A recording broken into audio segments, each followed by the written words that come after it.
as is, status quo, what do you think happened? Ang ugong over the weekend.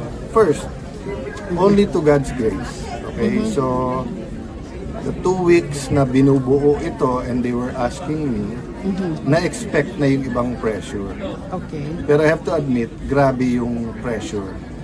And to all of you, lalo sa mga mahal namin sa media, read between the lines. Read between the lines.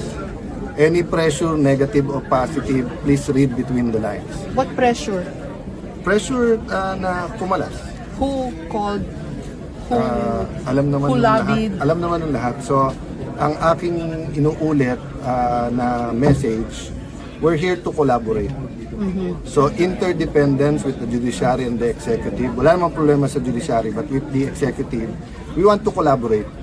Ano yung, especially because of the crisis, gugutom na talaga mga tao talagang nawawalan na ng trabaho. I don't blame them for trying, but mas marami nasasaktan habang tinatry. Tapos yun nga, katulad ng NBI, kagabi lumabas, may ano talaga, gunpowder. So nagsisinungaling talaga sa presidente. So there's a lot of lies, misdeception, miscommunication ongoing. Okay. But yung members namin, we say we'll hold together. Manipis talaga, kaya grabe yung pang-intriga, grabe yung pakiusapan. May attempt kanina dun sa committees. Having said that, we're all professionals and I don't blame the minority. Nung nasa minority kami, gusto rin namin maging majority. Diba? So ang tinutulay ko is that basta dun lang tayo sa tama pare-pareho, we're willing to work with you. Pero yung hahawakan nyo kami sa liig or magdidikta, especially kung papunta tayo sa changing the constitution, medyo malabo kami sumama. How does that feel like?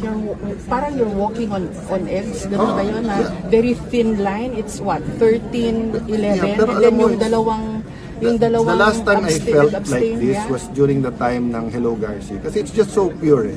I mean, I'm not saying lahat ng decision ko ay tama. I'm as imperfect as anyone else. But it's a walk of faith. It's just, Lord, kung ilalagay mo ako dyan, lagay mo, biglang nilagay. Lord, kung tatanggalin mo ako, tanggalin mo na ako. So, I just have to make sure that every day is a day I really use to the optimum. Gamitin ko talaga yung kapangyarihan na binigay sa akin ng Senate President to do good. Diba? So, yun ang mimitingin namin ngayon. What is the 3 to 7 bills that can address the crisis? So ano yung presyo, trabaho kita, or sa energy, presyo ng kuryente, or sa agriculture, maliit man ang epekto or malaki na we can propose to Malacanang tapos itulak ng gusto. But can I medyo hindi lang kasi na-pick up because it was just one of my vlogs naman. Naparating sa akin na maraming nakapending na bagong taxes. And this is normal sa mga economists pagka ganito na may threat ng stagflation. Nagmo-move sila for new taxes. Ang sabi ko, we will be open but only if mag-order muna sila ng 10% savings sa buong gobyerno. Ipakita muna natin sa tao bago natin singilin ng mas mataas na tax. Dalawa. One, nagsisave tayo, walang luho sa gobyerno. Number two, honest to goodness yung atin anti-corruption. Diba? Kasi kung mag-new taxes ka, tapos ang mangyayari, tingin naman na binubulsa, or mag-new taxes ka, pero tingin nila, pag tinignan, marami pang luho sa budget, hindi susuportahan ng tao yun. The problem is economic spending is down. Yes. So the economy is really not moving at all. It's the first time, siguro after World War II, na nagkasabay-sabay. Oil, fuel, fertilizer, geopolitical tension. So, tapos tayo kasi, 3-4 ang tama. Bakit? Marami tayong OFW . So each and every one na kailangan umuwi, walang sweldo yon. Pag uwi, wala na rin remittance iyon. Okay. Tapos nung tinamaan ng Bahrain at Qatar sa LP sa gas, ang byproduct ng urea, which is fertilizer, na ang biggest is India. So hindi naman basta't mag-export. So mataas na, mahirap pang kumuha. So ano na what do you call this? nanganganak at damay-damay. Viral na rin yung crisis eh. Opo. So ito pong nangyari today, is this how the Senate will conduct itself? Na una, you were a Senate session, Yeah. regular session, and then you convened the impeachment So, court, and then biglang naalis na naman yung mga I'll road answer nyo. that directly, Yeah. then I just wanna thank the minority then. One, so mangyayari nito, medyo ilang linggo pa bago mangyari yan yung naka-road na araw-araw na. Bakit? Kasi may 10 days pa para sumagot ang Vice President, tapos 5 days pa, tapos pre-trial pa. Okay. So yung actual na trial, malamang yan, tatama yan naka-break, so malamang yan, maka-araw-araw kami, pero may committee hearings. Ngayon, pagka nagka-session na ulit, yun ang mas malaking challenge kasi kung tutusawa yung everyday, kailan tayo magsa-session.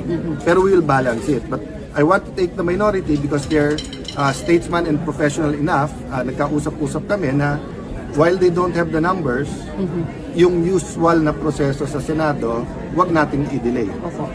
For the record Senate po. President Cayetano, if we reverse engineer what happened nung Wednesday, tama ho ba na kulang ng communication between the GSIS and the Senate? Hindi kulang.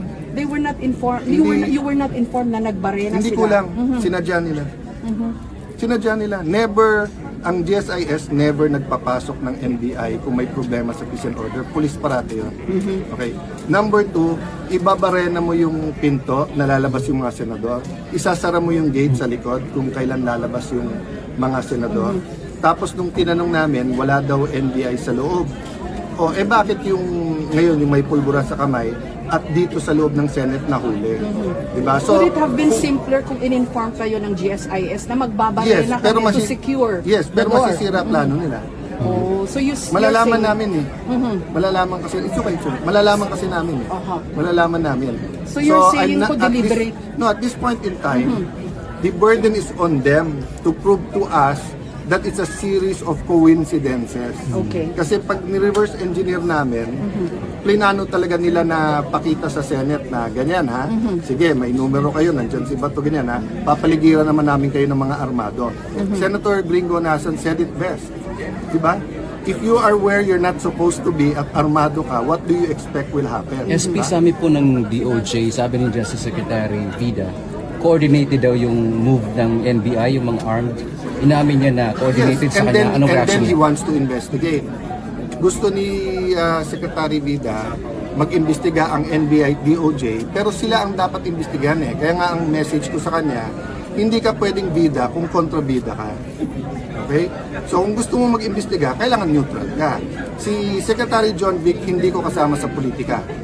Si Secretary John Vic, maraming policies namin, hindi niya gusto ka.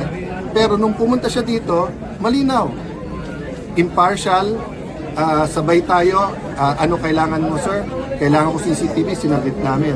So basta patas payag kami, pero wag naman yung gagawa ng storya tapos kami pa ang kontrabida sa huli. Isa na lang po, SP, yung inaabangan ng iba yung chairmanship ng Blue Ribbon Committee, bakit wala po?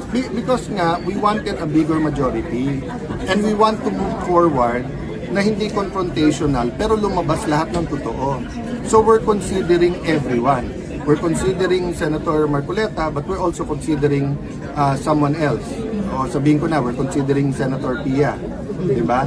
And then, dati, flood control lang. Now we have to investigate yung ginawa ng NBI. So, sa rules pa namin bibigay yan sa Blue Ribbon. Diba? So, it's getting more complicated because nga of the events last week. Having said that, kung panay ganyan yung issues, kawawa ekonomiya natin, kawawa si Juan de la Cruz. So, Sir, bakit po SP hindi si Senator Marcoleta sa Blue Ribbon? because all of us agree na sabay-sabay ang problema sa bansa. So, unahin ko muna, Pwedeng divide because no.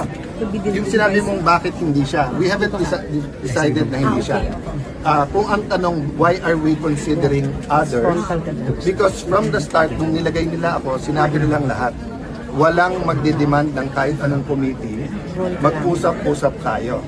So, meron din mga nagsasuggest na we will prioritize the flood control together with other economic and other issues.